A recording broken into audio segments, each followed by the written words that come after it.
আসিফ নজরুল একটা মুখোশধারী বাটপার, একটা মুখোশধারী চিটার এবং একটা বদমাইশ।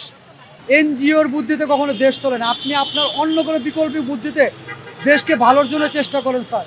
আর আমরা সুদে যেতে চাই না, কারণ এটা আমরা জানি আপনি একটা মুসলিম, আমি একজন মুসলিম। হাদিসে কোরআনে লেখা আছে, সুদ বড় লোককে বড় লোক করে, গরিবকে গরিব করে।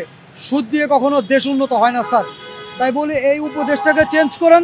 দেশ যদি আপনি স্থিতিশীল না করতে পারেন, তাহলে নির্বাচন দিয়ে 16 বছর নির্বাচন করতে পারেন, নির্বাচন দিয়ে যোগ্য একজনকে বসার সুযোগ করে দিয়ে আপনি চলে যান স্যার। এটা আমরা বাছাই করবো যোগ্যকে, আমরা সাধারণ জনগণকে যোগ্যকে বাছাই করব। যোগ্যকে 18 কোটি জনগণ সিদ্ধান্ত দিয়ে তাকে ভোটে নির্বাচন করবে, কিন্তু নির্বাচন হতে হবে সুষ্ঠু, অবাধ। ওই আগের মতো শেখ হাসিনার মতো চুরি করে ভোট দেওয়া যাবে না, তাহলে আমরা মানবো না। আসিফ নজরুল একটা মুখোশধারী বাটপার, একটা মুখোশধারী চিটার এবং একটা বদমাইশ। কেন তাকে গালিগুলো দিলাম? যে আওয়ামী লীগ সরকার এভাবে করে মানুষ খুন করছে, মানুষ গুম করছে, আয়না ঘরের মতো একটা জায়গায় মানুষকে রাখছে, সে আওয়ামী লীগের পক্ষে আবার ও কীভাবে কথা বলে? এই যে 4 মাসের যে কাজগুলো ওই করছে ওর দায়িত্ব পাওয়ার পরে, আপনি আমাকে একটা কাজ দেখান যে আইনমন্ত্রী হওয়ার পরে ও ভালো একটা কাজ করছে, আমাকে দেখান। আওয়ামী লীগ তো আসলে আমি সবার প্রথম রাস্তায় নামবো যে আওয়ামী লীগকে কখনো যাতে না আসতে দেওয়া হয়।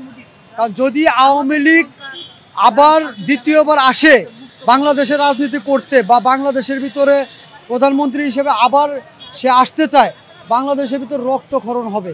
যেমন প্রথমত পাইনি আমরা বাজার অস্থিরতা, কেননা আমরা প্রথম যে সপ্তাহ 15 দিন তারা যেভাবে বাজারকে নিয়ন্ত্রণ রাখছিল, আলহামদুলিল্লাহ আমরা মনে করছিলাম যে হয়তো বাজারটা নিয়ন্ত্রণ করে আনছে, দেখ আলহামদুলিল্লাহ ভালো চলবে দেশ।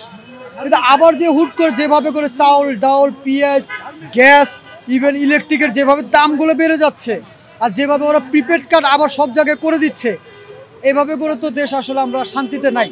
আর এগুলো কে করতেছে, কেন করতেছে, এগুলো সরকার কিন্তু কোনো উদ্যোগ নিচ্ছে না।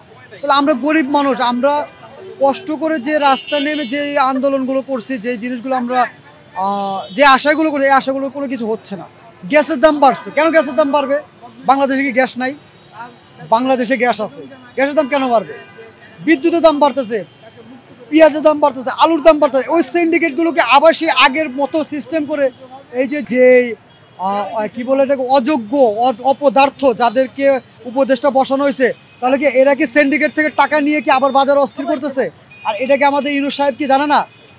না, ইউনূস সাহেব চাচ্ছে যে বাংলাদেশকে এনজিও করার জন্য।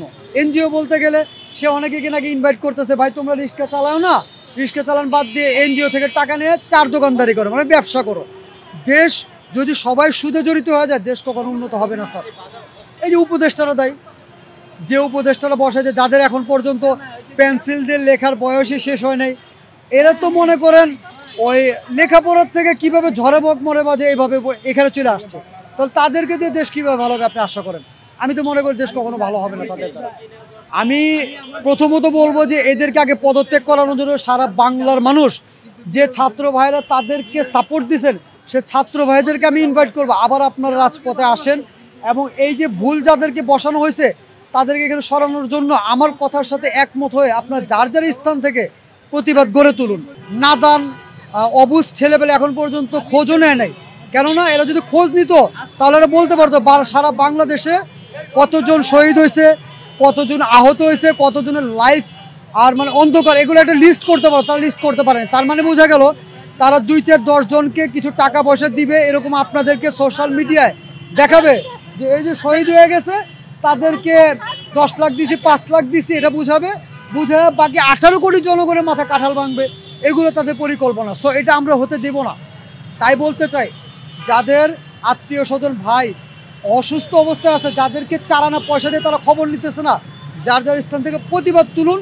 ইভেন ব্র্যাকের মতো একটা এনজিও থেকে তাদেরকে কৃত্রিম পা দেয়, অথচ এই উপদেষ্টারা বসে বসে এখনও মানুষের মাথা কাঁঠাল ভাঙা খায়।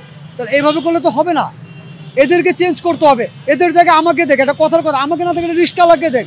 আমি মনে করি এই উপদেষ্টা একটা রিস্কাওয়ালাও ভালো কিছু ভূমিকা পালন করতে পারে। কেন জানেন? ওই রিস্কাওয়ালা জানে যে কষ্টটা কী জিনিস। এরা তো কষ্ট করে না, এরা মনে করে যে নামছে ঝড়ে বক মরে, স্লোগান দিছে, আর হারুনের কাছে একটু দিয়ে একটা বাড়ি খাইছে, এই পর্যন্ত শেষ। বুলেটের মুখোমুখি আমি হয়েছি, আমি এখনও তো আপনার সাংবাদিকরা প্রশ্ন করতে পারবেন আপনি এত বড় বড় কথা বলেন, আপনি কোথায় ছিলেন? আমি ইনস্ট্যান্ট আন্দোলন শুরু থেকে নিয়ে 5 তারিখ শেষ পর্যন্ত রাত্রে 10টা পর্যন্ত উত্তরাতে আমি ছিলাম। শেখ হাসিনা যখন ছিল তখনও কষ্টে ছিলাম, আজও কষ্টে আছি, এবং সামনে যে ভয়াবহ পরিকল্পনা দেখতেছি বা শুনতেছি তাতে তো দেখা যাচ্ছে আমাদের আরও বড় মৃত্যু আছে, মরণ আছে। কেননা ডক্টর ইউনূস স্যার তো আমেরিকা, লন্ডন, ফ্রান্সে চলে যেতে পারবে, আমরা তো কোথাও যেতে পারবো না, আমরা তো গরিব।